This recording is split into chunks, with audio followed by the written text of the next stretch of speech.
নমস্কার বন্ধুরা, whisper tales চ্যানেলে আপনাদের স্বাগত। আজ যে গল্পটি আপনাদের শোনাবো সেটি গজেন্দ্র কুমার মিত্রের লেখা অলৌকিক কাহিনী সমগ্র থেকে নেওয়া হয়েছে। আজকের গল্পটির নাম স্বপ্ন বা মায়া। চলুন শুরু করি আজকের গল্প স্বপ্ন বা মায়া।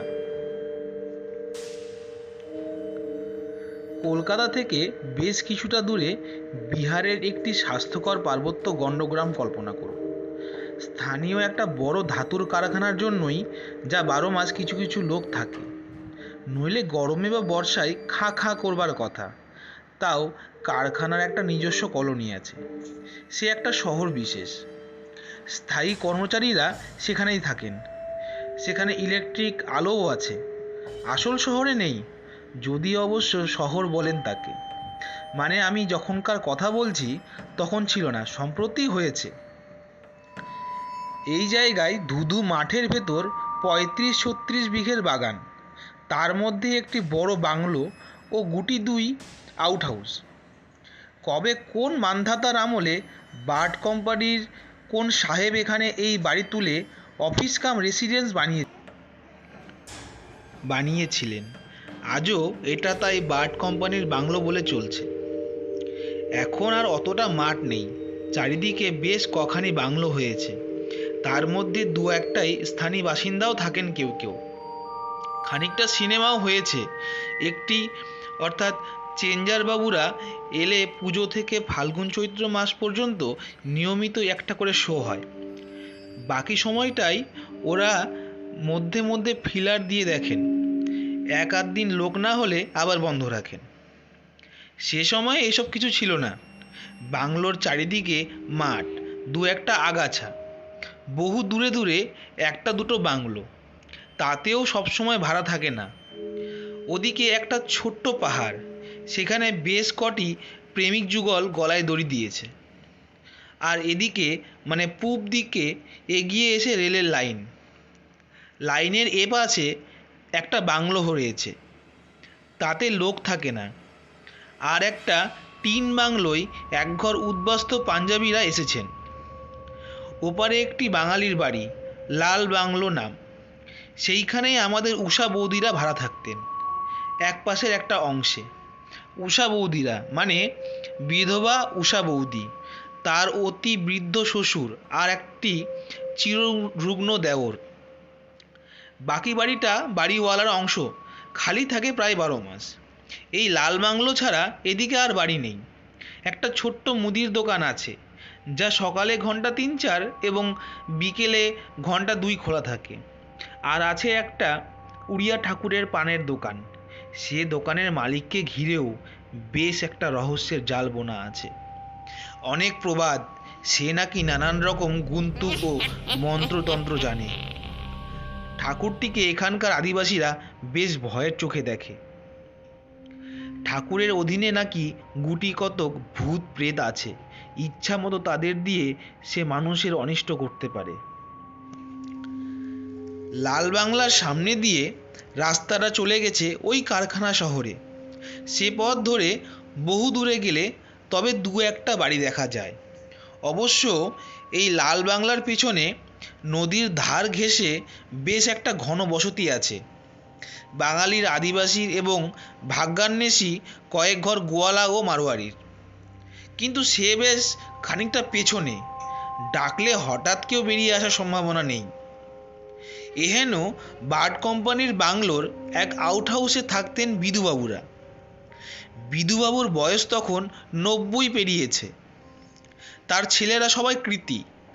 সেই জন্যই কেউ কলকাতায়, কেউ জব্বলপুরে, আবার কেউ সারেন্ডায়।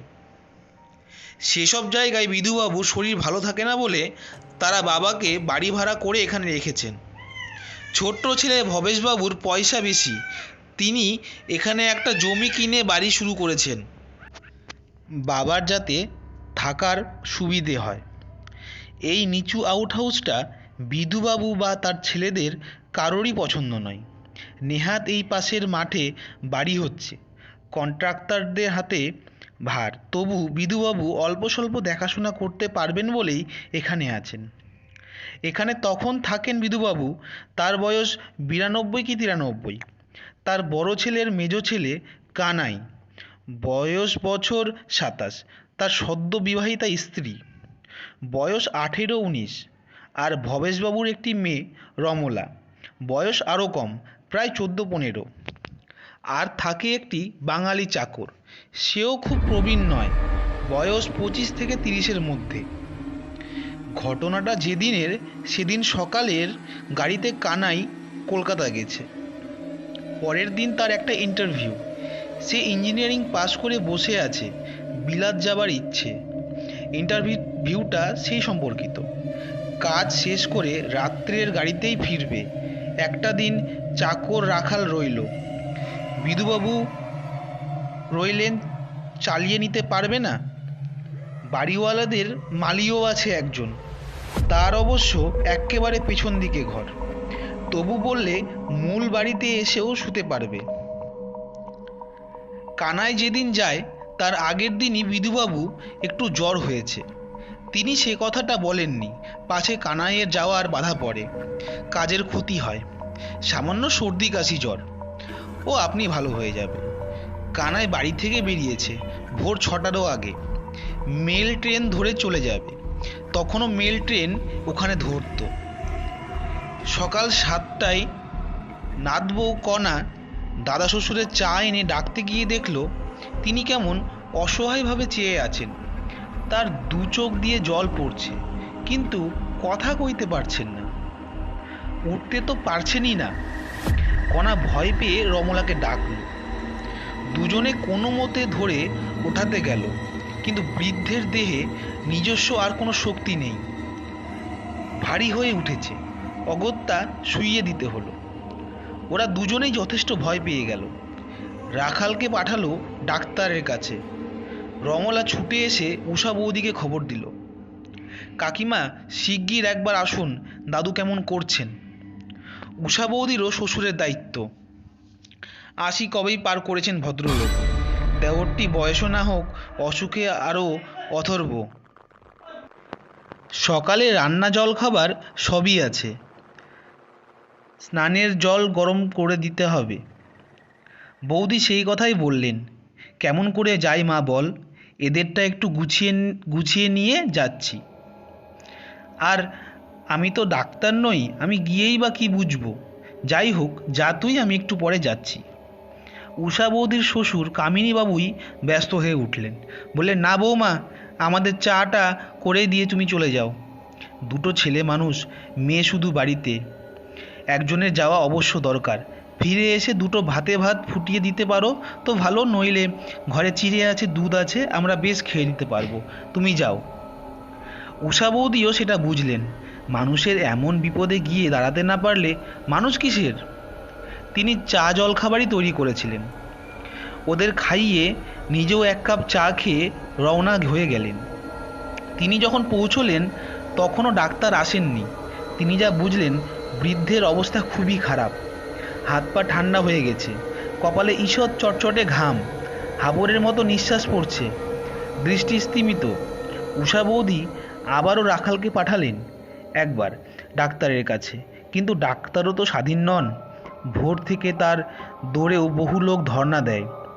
যে কটা খুব জরুরি কেস সেরে আসতে আসতেও 10টা বেজে গেল। এসে রোগীর দিকে চেয়ে তিনি ঘাড় নাড়লেন, বললেন, মিছিমিছি আর ফোরাফুরি করে কোনো লাভ নেই। এ শেষ অবস্থা। আর 94 বছর বয়স হলো। ওরা যতই বলুন কম, আমি ওকে সার্টিফিকেট লিখে দিয়েছি, আসল বয়স আমাকে বলছেন। কতদিন আর ধরে রাখবেন বলুন, শেষ তো একদিন হবেই। আর একটু পরে সমস্ত গাই পাথরের মতো হয়ে আসবে, দেখবেন শুধু গলার কাছটা ধুকধুক করছে। সে সময় একটু নামটাম শোনাবেন, বরং গঙ্গাজল থাকলে 2-1 ফোঁটা মুখে দেবেন। তা এখন এদের উপায় কেউ যে নেই। ডাক্তার বললেন, তাই তো। আচ্ছা, আমি এক্ষুনি ডাকঘর থেকে ভবেশবাবুকে ট্রাঙ্ক কল করছি, কিন্তু এখন তো আর সকালের ট্রেন ধরার কোনো উপায়ও নেই। আসতে সেই রাতের গাড়ি, এখানে এসে নামতে প্রায় রাত 3টে। ডাক্তারবাবু তার কর্তব্য সেরে চলে গেলেন।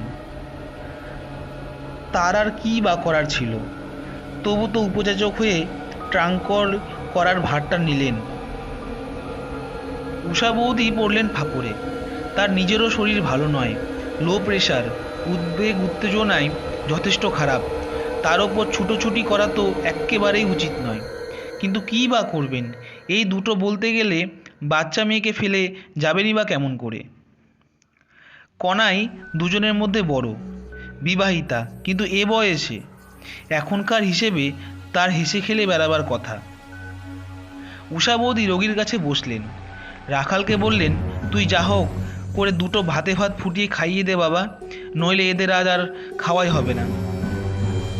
বেলা 12টা নাগাদ এদের দুজনকে বসিয়ে উষা বৌদি বাড়ি গেলেন। তারও বাড়িতে বৃদ্ধ আর রোগী, সে কর্তব্য দায়িত্ব সবার আগে। তবে বাড়ি পৌঁছে দেখলেন তার শ্বশুর ও দেওর মিলে ইতিমধ্যেই আলু ভাতে দিয়ে দুটো ভাত করে নিয়েছেন। বৌদি স্নান সেরে তাদের খেতে দিয়ে নিজেও দুটি ভাত মুখে দিয়ে ঘণ্টাখানেকের মধ্যেই ফিরে এলেন। কিন্তু ততক্ষণে বৃদ্ধ মারা গিয়েছেন। রমলা বলল, বোধহয় এখনো 5 মিনিট হয়নি। গলার কাছটায় ধুকধুক করছিল, এখন তো আর করছে না। তাতেই বুঝতে পারলুম শেষ হয়ে গেল। তবু রাখালকে ওরা পাঠিয়েছিল ডাক্তারের কাছে। তিনিও এসে পড়লেন। হেড হয়ে মিনিট খানিক দেখেই চাদরটা টেনে মুখে চাপা দিয়ে দিলেন। আর কিছু বললেন না, বলার দরকারও রইল না। এবার সবচেয়ে বড় প্রশ্নটা দেখা দিল সৎকারের। ডাক্তারবাবু বললেন, লোক আমি এখনই জোগাড় করে দিতে পারি। স্কুলে খবর দিলেই মাস্টার মশাইরা এসে যাবেন। ছেলেরা আছে, আমার পাড়াতেও ব্রাহ্মণ ছোকরা আছে 2-3 জন, সন্ধ্যের আগেই কাজ সেরে ফেলতে পারবে। উষা বৌদি বললেন, কিন্তু যার 3 ছেলে 7 নাতি বিদ্যমান, সে আপনার লোকের আগুন পাবে না? এ কখনো হয়? আপনি তো খবর দিয়েছেন, ওরা কেউ আসুক না। কিন্তু কি যে আপনারা সব বলেন, বাসি মরা হয়ে যাবে না? ভবেশবাবু কি কানাইরা যদি রাত 3টের মধ্যে এসে যায় আর তখনই নিয়ে যাওয়া হয়, তাহলে আর সে প্রশ্ন উঠবে না। নইলে তারাই বা কি বলবে? বলবে আমরা কেউ এলুম না, আপনারা সৎকার করে দিলেন তাড়াতাড়ি। আর সত্যি পুরুষ একজনও নেই, দুটো খুকি মেয়ে, তারা কি বা জানে আর কি বা করতে পারে। তবে সে কথাই থাক, আমি হেডমাস্টার মশাইকে বলে রাখছি। উনি 2-1 জন মাস্টার মশাই কি উপরের ক্লাসে 2-4টে ছেলেকেও বলে রাখতে পারবেন। আয়োজনও যা কিছু করার করে রাখতে পারবেন। বাস টাস কাটিয়ে ওরা বরং স্টেশনে অপেক্ষা করবে ওই ট্রেনটার সময়ে। ভবেশবাবু বা আর যারা আসবেন তাদের নিয়ে চলে আসবে, তাহলে ভোর হবার আগেই বের করতে পারবেন। যথেষ্টই করলেন ডাক্তারবাবু। টেলিফোনের খরচ যা আর এদিকে যা দরকার হতে পারে সেই টাকাটাই নিলেন শুধু। এরা অনেক পিড়াপিড়ি করা সত্ত্বেও ফিয়ের টাকা নিতে রাজি হলেন না। বললেন, চিকিৎসাই করলুম না, ফি নেব কেন? এছাড়া তিনি আর বেশি কি করতে পারেন? এখন থেকে সেই রাত 3টে অবধি যে অস্বস্তিকর প্রতীক্ষা, তার সাথী বা কই? লজ্জাতেই সে কথাটা বলতে পারলেন না এরা। রাখাল আছে, মালি আছে, সেই যা ভরসা।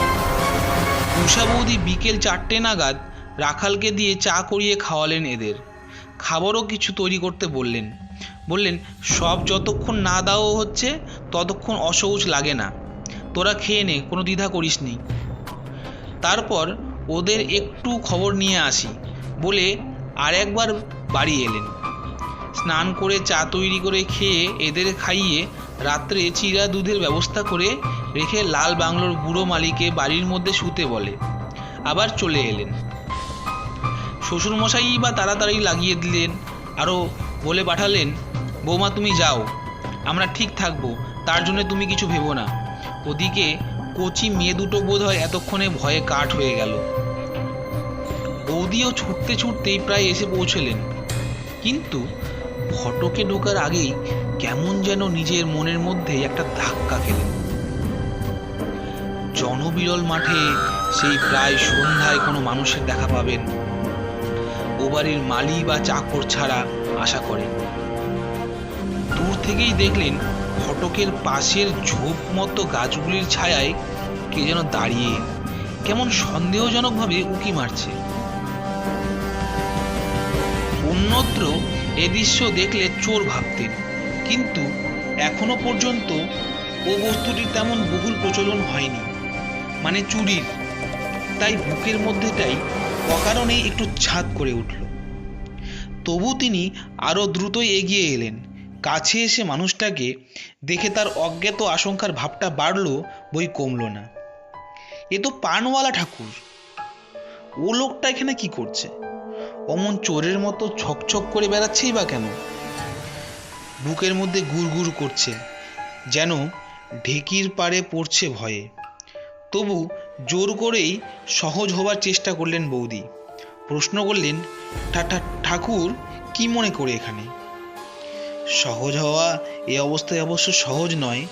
তার কণ্ঠস্বর একটু রুক্ষই শোনালো। আজ্ঞে না, কোনো দরকার নেই, এমনি। শুনলুম বুড়োবাবুটা নাকি মারা গেছেন। উষা বৌদি বলল, তুমি কার মুখে শুনলে?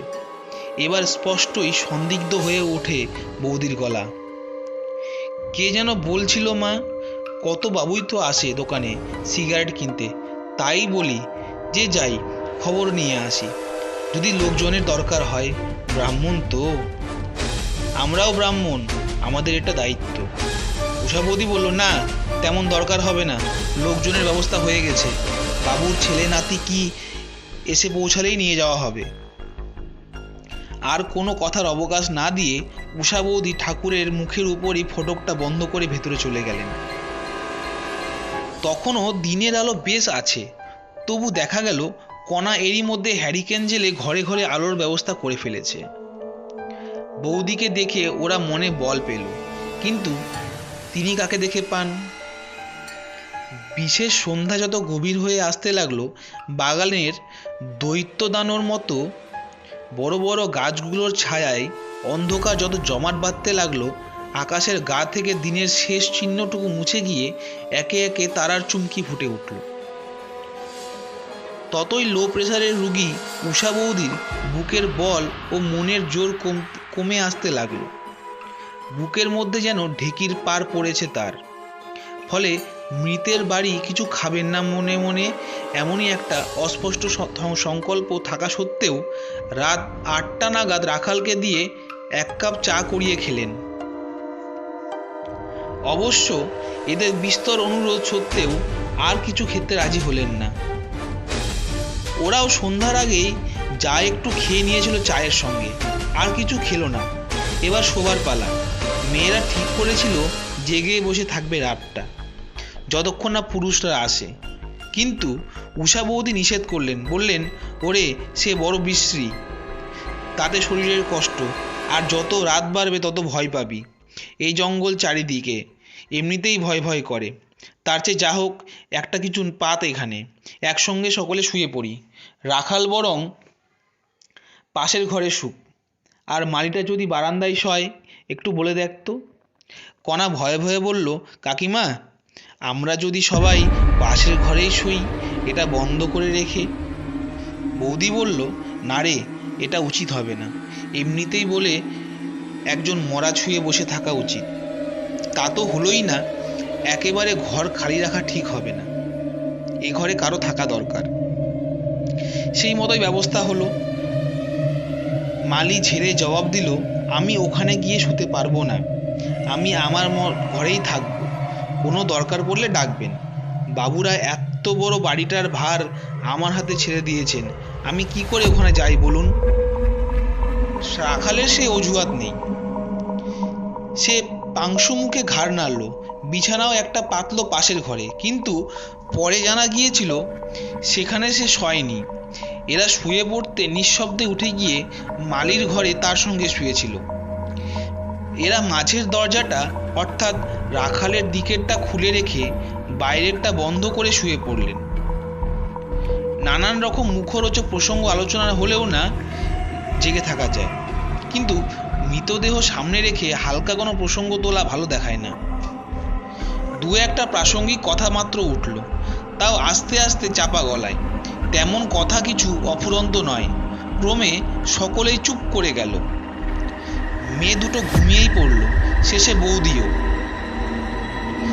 ভবেশবাবুকে নেবার জন্য এবং মৃত্যুর খবরটা দেবার জন্য ডাক্তারবাবু যখন ফোন করেছেন তখন অবস্থা খারাপ, তখনও মারা যাননি, সেই খবরই দেওয়া হয়েছিল। স্থানীয় স্কুলের 2-4 জন শিক্ষক এবং গুটিচারেক উপরের দিকে ছাত্র স্টেশনে অপেক্ষা করছিল। ইতিমধ্যে তারা বাসের চালি ও দড়ি প্রভৃতিও গুছিয়ে রেখেছে। ভবেশবাবু প্রথমটা খুবই আঘাত পেলেন, কিন্তু তখন আর দুঃখ করারও সময় নেই। বাঙালিদের মতে মরা বাসি হওয়া খুব খারাপ, বাড়ির অকল্যাণ হয়। তাই মনের দুঃখ মনেই রেখে দ্রুত চলে আসতে হলো। কিন্তু বাংলার গেট খুলে ভেতরে ঢুকে মোরাম আর কোয়ার্জের টুকরো ফেলা পথে খানিকটা এগিয়ে যেতেই নজরে পড়ল একটা কি সাদা মতো ঘাসের ওপরে পড়ে আছে। দ্রুত গিয়ে টর্চের আলোয় দেখলেন উষা বৌদি অজ্ঞান হয়ে পড়ে আছেন। তখন সর্বাগ্রে মুখে মাথায় জল দিয়ে বাতাস করে জ্ঞান ফেরানো হলো। আর তক্ষুনি আবিষ্কার হলো রাখাল এসে মালির খাটিয়ায় মালির পাশে শুয়ে ঘুমোচ্ছে। ওখানে দুটো অল্প বয়সী মেয়ে ঘুমে অচেতন, ঘরের দরজা খোলা। কি হয়েছিল উষা বৌদির? অনাবশ্যক বোধেই সেদিন কেউ আর জিজ্ঞাসা করেননি। ভয় পেয়েছিলেন তা তো বোঝাই যাচ্ছে, তাছাড়া তখনকার কাজটাই প্রধান। পরে উষা বৌদি উপযাচক হয়ে খুলে বলেছিলেন ব্যাপারটা। কিসের যেন একটা আওয়াজে ভয় পেয়ে রাখালকে ডাকতে গিয়ে দেখেন সে বিছানায় নেই। তখন তার খোঁজে বেরিয়ে দ্রুত যেতে গিয়ে হোঁচট খেয়ে পড়ে যান, তাতেই অজ্ঞান হয়ে গিয়ে থাকবেন। এরপর বহুদিন কেটে গেছে। ভবেশবাবুরা এখানের বাড়ি শেষ করেছেন, তবে বাড়ির প্রয়োজন আর নেই। কদাচিৎ কখনো আসেন যান। উষা বৌদিরাও বাড়ি বদল করেছেন। অনেক পরিবর্তন এসেছে এই গণ্ডগ্রামে। এখন এটা ক্রমশ শহরের রূপ নিচ্ছে, কিন্তু উষা বৌদির দুর্নামটা যায়নি। যে বাগে পায় সেই ওকে ঠাট্টা করে এই নিয়ে। কোনো রকম সাহসের প্রশ্ন উঠলেই সকলে বলে, যান যান, আপনি আর বলবেন না, আপনার কত সাহস তা বোঝা গেছে বিধুবাবুর মরবার দিন। বৌদি চুপ করেই সহ্য করেন, সে আক্রমণের প্রতিবাদ করেন না। একদিন আমার সামনেই কে একজন সেই পুরনো ঠাট্টাটাই আরেকবার ব্যবহার করলেন। তিনি উঠে যাওয়ার পর আমি বললুম, না বাপু, সত্যি ওই বার্ড কোম্পানির বাংলোখানি যা একটা জঙ্গল বিশেষ, অতখানি বাগান, বড় বড় গাছপালা, ওখানে এমনি রাত্রিবেলা গা ছমছম করে বাইরে বেরোলে। এখন তো তবু পাশে 2-1টা বাড়ি হয়েছে, তখন তাও ছিল না শুনেছি। আপনাকে ওরা ঠাট্টা করে। আমি তো বলি, আপনার দুর্জয় সাহস। আপনি ওই দুটো বাচ্চা মেয়ে নিয়ে একা থাকতে রাজি হয়েছিলেন। আমি তো পুরুষ মানুষ, আমার অন্তত সাহস কুলোতো না ওইভাবে একা থাকতে। এই প্রথম বোধহয় একটু সহানুভূতি ও বিবেচনার পরিচয় পেয়ে মুখ খুললেন উষা বৌদি। একটু চুপ করে থেকে বললেন, দেখো, তোমাকে আজ একটা কথা বলছি, এতকাল কাউকে বলিনি। ব্যাপারটা অত সহজ কিছু হয়নি। উৎসুক মুখে চেয়ে রইলুম ওর মুখের দিকে। বৃথা জেনেই কোনো প্রশ্ন করলুম না। বুঝলুম উনিও এতকাল কথাটা বলবার জন্যই ছটপট করছেন। বৌদি আস্তে আস্তে বললেন, সেদিনের কথা তো শুনেছ সব। মেয়ে দুটো তো ছেলে মানুষ, ওরা যতই ভয় পাক ওদের স্বাস্থ্য ভালো, ওরা সহজেই ঘুমিয়ে পড়ল। কিন্তু আমার চোখে ঘুম এলো না। দুর্বল শরীর, পেটে কিচ্ছু পড়েনি, তবুও ঘুম আসতে চায় না। জেগে চোখ বুজে শুয়ে আছি। বাইরে কত কি শব্দ হচ্ছে, শুনছি আর চমকে চমকে উঠছি। সত্যি বলছি ভাই ঠাকুরপো, রাত্রে বাগানে যে এত রকমের আওয়াজ হয় তা কখনো জানতুম না। পাখির আওয়াজ তো আছেই, বোধহয় বুনো শিয়াল কি কুকুর বেড়ালেরও যাওয়া আসা আছে। শুকনো পাতার উপর দিয়ে যারা চলে গেলে সরসর আওয়াজ হয়, তাদের কথা বলবো না এই সন্ধেবেলা। তবে এই শব্দগুলো তো জানি না এমন কত কি শব্দ যে সেদিন শুনলুম। তার মধ্যে একটা বুঝতে পেরেছিল, বেদবনের কটকট শব্দ। ওটা নাকি আপনি ওঠে মধ্যে মধ্যে। যাই হোক, এই সব নানান শব্দ কানে যাচ্ছে আর যেন হাত পা ঠান্ডা হয়ে আসছে। আমি সাহসী নই, কোনোদিন বড়াইও করিনি। নেহাত কারে পড়েই সেদিন থাকতে হয়েছিল। একবার তখন মনে হচ্ছে ছোট দুটোকে ডেকে তুলি। তিনজনে খানিকটা হাউ হাউ করে শব্দ করলেও বোধ হয় মনে জোর পায়। নেহাত লজ্জাতেই ডাকতে পারছিল না। এইভাবেই কাঠ হয়ে পড়ে আছি। এমন সময় এমন একটা শব্দ কানে এলো, যা বাইরেকার কোনো শব্দ নয়, ঘরের ভিতরকারই। আমার মনে হলো ওই তক্তপোষটায় মচমচ করে উঠল। পুরনো তক্তপোষ, নড়লে মচমচ শব্দ হবেই, কিন্তু নড়বেই বা কেন? খুব সামান্য শব্দ হয়েই মিলিয়ে গেল, কিন্তু স্পষ্ট যে তাতে সন্দেহ নেই। অথচ আমারও এমন অবস্থা নয় যে একবার মাথাটা তুলে দেখব। তখন মনে হচ্ছে যে ভয়ে যদি অজ্ঞান হয়ে যেতুম তো ভালো হতো। অজানা অস্পষ্ট ভয়ের এই যন্ত্রণা সইতে হতো। মিনিট 5-7 বাদ সব বুকে তোলপাড় ভাবটা একটু কমেছে। আবারও সেই রকম শব্দ, এবার আরও স্পষ্ট। কে যেন আস্তে আস্তে সন্তর্পণে তক্তপোষটায় উঠে বসছে। এ বাড়িতে এর আগেও অনেকবার এসেছি। বুড়ো এই চৌকিটাতেই শুয়ে থাকতেন বা বসে থাকতেন। নড়লে চললেই এমনি শব্দ হয় বারবার। তবে তাই বলে আজ নড়বে কেন? কেন যে তাও দেখার শক্তি নেই। পাথর হয়ে গেছে হাত পা। বুকের মধ্যে এতক্ষণ যে ঢিকিরাজ পড়ছিল তাও যেন থেমে এসেছে। নিঃশ্বাস নিতে পারছি না, এমনই কষ্ট। কিন্তু না, আর না। ভাবলুম এই কষ্ট আর সহ্য হয় না। নিজেকে যেন একটা ঝাঁকানি দিয়েই উঠে বসল। ঘরে হারিকেনটা জ্বলছিল, বেশ পুরোপুরি। মোটামুটি আলো আছে। কোনো মতে তেমনি মরিয়া হয়ে চেয়ে দেখলুম তক্তপোষ খালি। চাদরটা একপাশে পড়ে আছে। মানুষটার কোনো চিহ্ন নেই। বিশ্বাস করো তুমি ঠাকুরপো, স্পষ্ট বেশ ভালো করেই দেখেছি। 2-3 বার চোখ রোগড়ে। তখনই যে কেন হার্ট ফেল করলো না, এইটে আজ পর্যন্ত বুঝে উঠতে পারিনি। ডাক্তার বলে আমার হার্ট দুর্বল। সেদিন দেখলুম ওরা কিচ্ছু জানে না। সেদিন আমি যে অবস্থা থেকে বেঁচে ফিরে এসেছি, লোহার হার্ট না হলে মানুষ পারে না। তখন আর আমার মাথা ঠিক ছিল না। কি করব? প্রথমটা মনে হলো চিৎকার করে উঠি, এদের ডাকি, কিন্তু গলা দিয়ে কোনো আওয়াজই বেরোলো না। বারবার চেষ্টা সত্ত্বেও ভাগ্যিস বের হয়নি। আজ ভাবি মেয়ে দুটো উঠে ওই দৃশ্য দেখলে পাগল হয়ে যেত, নয়তো চিরকালের মতো হিস্টিরিয়া রোগ জন্মাতো। কিন্তু তখন আর ও ঘরে থাকার সাধ্য আমার নেই। টলতে টলতে কোনো মতো ছুটে পাশের ঘরে এলুম। দেখি রাখালও নেই, বিছানা খালি, দোর খোলা, দুটো দরজায় হাট করা।